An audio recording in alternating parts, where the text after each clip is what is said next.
जिसके घर कांच के हों वो दूसरों पर पत्थर नहीं फेंकते, लेकिन जिसके पास S-400 हो वो आसमान से गिरते पत्थरों को भी हवा में रोक देता है। दोस्तों, खेल अब सीधा नहीं रहा। खेल अब रणनीति का है, ज़रूरत का है और वक्त की नब्ज़ पहचानने का है। एक तरफ दुनिया रूस को घेरने की कोशिश कर रही है, दूसरी तरफ रूस ने अपने इतिहास की सबसे बड़ी मदद भारत से मांग ली है। और इसी के साथ S-400 की आखिरी 2 स्क्वाड्रन की डिलीवरी टाइमलाइन पर ऐसी पुष्टि आई है जिसने पूरे एशिया की सुरक्षा गणित को बदल कर रख दिया है। आज बात होगी सीधी, तीखी और बिना लाग लपेट के। सबसे पहले रूस की हालत समझिए। यूक्रेन युद्ध के बाद रूस की अर्थव्यवस्था पर जो दबाव पड़ा, उसका असर सिर्फ फाइनेंशियल सेक्टर तक सीमित नहीं रहा। असली संकट खड़ा हुआ श्रमिकों का। आधिकारिक आंकड़ों के मुताबिक रूस में करीब 23 लाख कामगारों की कमी है। मैन्युफैक्चरिंग सेक्टर में लगभग 8 लाख और सर्विस व कंस्ट्रक्शन में करीब 15 लाख कर्मचारियों की ज़रूरत है।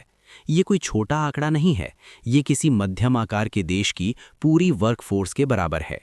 पहले रूस को मजदूरों की आपूर्ति मध्य एशियाई देशों से हो जाती थी, लेकिन कमज़ोर रूबल, सख्त माइग्रेशन कानून और राजनीतिक तनाव ने उस सप्लाई लाइन को कमज़ोर कर दिया। अब रूस के पास विकल्प सीमित हैं और इसी मोड़ पर भारत एक बड़े रणनीतिक पार्टनर के रूप में सामने आया है। पिछले कुछ सालों में रूस में भारतीय कामगारों की संख्या में विस्फोटक बढ़ोतरी हुई है। 2021 में जहां करीब 5,000 भारतीयों को वर्क परमिट मिला था, वहीं पिछले साल ये संख्या बढ़कर लगभग 7,20,000 तक पहुंच गई। ये सिर्फ आंकड़ा नहीं, ये संकेत है कि रूस अपनी आर्थिक मशीनरी को चलाने के लिए भारत की ओर तेजी से झुक रहा है। रूस की भर्ती एजेंसियां खुलकर कह रही हैं कि इस समय भारतीय कर्मचारी सबसे ज्यादा मांग में हैं। मॉस्को की टेक्सटाइल फैक्ट्रियों में भारतीय युवा पर्दे और बेडशीट तैयार कर रहे हैं। शुरुआत में जिन्हें सिलाई मशीन चलानी नहीं आती थी, उन्होंने कुछ महीनों में पूरा काम सीख लिया। मॉस्को के बाहर फार्मों में भारतीय कामगार सब्जियों की प्रोसेसिंग और पैकिंग कर रहे हैं। लगभग 40,000 रुपये महीना वेतन जो स्थानीय लोगों को कम लगता है, वहीं विदेशी कामगारों के लिए अवसर बन जाता है। लेकिन सवाल सिर्फ रोजगार का नहीं है, सवाल है रणनीतिक समीकरण का। जब पश्चिमी प्रतिबंधों के बाद रूस के लिए तेल बेचना मुश्किल हुआ, तब भारत ने रियायती दरों पर रूसी तेल खरीदा। भारत ने अपनी ऊर्जा सुरक्षा को प्राथमिकता दी और रूस को भी आर्थिक राहत मिली। इसी सहयोग की पृष्ठभूमि में श्रम सहयोग को भी नई रफ्तार मिली। अब जरा दूसरी खबर की तरफ आइए, जो सुरक्षा संतुलन को सीधा प्रभावित करती है। रूस ने पुष्टि की है कि चौथा S-400 स्क्वाड्रन मई के अंत या जून की शुरुआत तक भारत पहुंच जाएगा और पांचवा व अंतिम स्क्वाड्रन नवंबर में डिलीवर किया जाएगा। इसके साथ ही 2018 में शुरू हुई ये डील लगभग पूरी हो जाएगी। भारत ने अक्टूबर 2018 में S-400 का ऑर्डर दिया था। उस समय ये फैसला आसान नहीं था। अमेरिका ने CAATS प्रतिबंधों की चेतावनी दी थी, लेकिन भारत ने स्पष्ट संदेश दिया, राष्ट्रीय सुरक्षा पर कोई समझौता नहीं। S-400, जिसे भारत में सुदर्शन चक्र भी कहा जाता है, सिर्फ एक मिसाइल सिस्टम नहीं बल्कि बहुस्तरीय सुरक्षा कवच है। ये सिस्टम दुश्मन के फाइटर जेट, क्रूज मिसाइल और बैलिस्टिक मिसाइल को 400 किलोमीटर तक की दूरी से ट्रैक और इंटरसेप्ट करने की क्षमता रखता है। इसकी रडार तकनीक एक साथ कई लक्ष्यों को पकड़ सकती है। ये सैचुरेशन अटैक और इलेक्ट्रॉनिक जैमिंग जैसी आधुनिक चुनौतियों से निपटने में सक्षम है। 3 स्क्वाड्रन पहले ही भारतीय वायुसेना में शामिल हो चुके हैं और पश्चिमी व उत्तरी सीमाओं के संवेदनशील इलाकों में तैनात हैं। हर नई तैनाती के साथ भारत की हवाई सुरक्षा परत और मजबूत हुई है।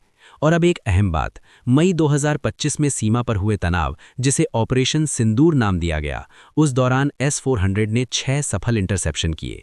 एयर मार्शल AP सिंह के अनुसार इन इंटरसेप्शन में दुश्मन के फाइटर जेट और एक बड़े एयरबॉर्न सर्विलेंस प्लेटफॉर्म को निशाना बनाया गया। एक इंटरसेप्शन 300 किलोमीटर से अधिक दूरी पर बताया गया, जो आधुनिक सतह से हवा में मार करने वाली मिसाइल तकनीक की बड़ी उपलब्धि है। हालांकि ऑपरेशन की पूरी जानकारी गोपनीय है, लेकिन इतना साफ है कि S-400 सिर्फ डिटरेंट नहीं रहा, उसने ऑपरेशनल क्षमता भी दिखाई है।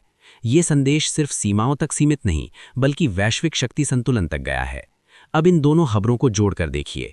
एक तरफ रूस को अपनी अर्थव्यवस्था के लिए भारतीय कामगारों की जरूरत है, दूसरी तरफ भारत को अपनी हवाई सुरक्षा के लिए S-400 की अंतिम डिलीवरी मिल रही है। ये रिश्ता सिर्फ व्यापार का नहीं, ये रणनीतिक सहनिर्भरता का रूप ले चुका है। लेकिन कहानी यहीं खत्म नहीं होती। अमेरिका लगातार भारत पर दबाव बना रहा है कि वो रूसी तेल खरीद कम करे। व्यापारिक समझौते, टेक्नोलॉजी ट्रांसफर और भू राजनीतिक संतुलन, सब कुछ इस समीकरण से जुड़ा है। अगर भारत अपनी नीति बदलता है तो रूस भारत श्रम और रक्षा सहयोग प्रभावित हो सकता है।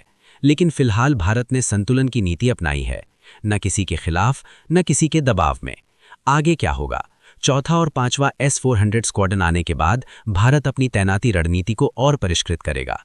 नेटवर्क ऑप्टिमाइजेशन, ट्रेनिंग और स्वदेशी एयर डिफेंस सिस्टम के साथ एकीकृत कमांड स्ट्रक्चर ये अगला चरण होगा। भारत पहले से ही अपनी स्वदेशी मिसाइल रक्षा प्रणालियों पर काम कर रहा है। S-400 के साथ तालमेल भविष्य की सुरक्षा संरचना को और मजबूत करेगा। दूसरी ओर रूस की श्रमिक कमी निकट भविष्य में पूरी तरह खत्म नहीं होने वाली। अगर भारतीय कामगारों की संख्या इसी रफ्तार से बढ़ती है तो ये प्रवासी संबंधों का नया अध्याय होगा। लेकिन यहाँ भी सावधानी जरूरी है। कामगारों की सुरक्षा, वेतन, कानूनी संरक्षण और सांस्कृतिक समन्वय पर ध्यान देना होगा।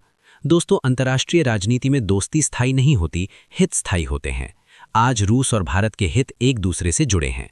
रूस को श्रम और बाजार चाहिए, भारत को ऊर्जा और रक्षा तकनीक चाहिए। दोनों की जरूरतें एक दूसरे से मिल रही हैं। लेकिन याद रखिए, संतुलन ही सबसे बड़ी ताकत है। भारत एक तरफ रूस के साथ रणनीतिक साझेदारी बनाए हुए है, तो दूसरी तरफ अमेरिका और यूरोप के साथ भी मजबूत संबंध रखता है। यही बहुध्रुवीय नीति भारत की पहचान बन रही है। अब सवाल आपसे, क्या ये सहयोग भविष्य में और गहरा होगा? क्या S-400 की पूर्ण तैनाती के बाद भारत की हवाई सुरक्षा अजेय हो जाएगी? क्या रूस की आर्थिक मशीनरी भारतीय श्रमिकों के सहारे नई रफ्तार पकड़ेगी, या फिर वैश्विक राजनीति कोई नया मोड़ ले आएगी? इतना तय है कि आने वाले महीनों में दो घटनाएं निर्णायक होंगी: S-400 की अंतिम डिलीवरी और रूस भारत श्रम सहयोग का विस्तार। इन दोनों के बीच छिपा है एशिया की सुरक्षा और अर्थव्यवस्था का नया समीकरण। तो दोस्तों, ये दौर है निर्णायक फैसलों का, ये दौर है आत्मनिर्भरता और रणनीतिक चतुराई का, और ये दौर है उस देश का जो दबाव में नहीं झुकता बल्कि अपने हितों के हिसाब से कदम उठाता है। अगर आपको लगता है कि भारत की ये रणनीति सही दिशा में है, अगर आपको लगता है कि S-400 की पूर्ण तैनाती भारत को एक मजबूत रक्षा कवच देगी, तो इस चर्चा को आगे बढ़ाइए। जय हिंद, जय श्री राम।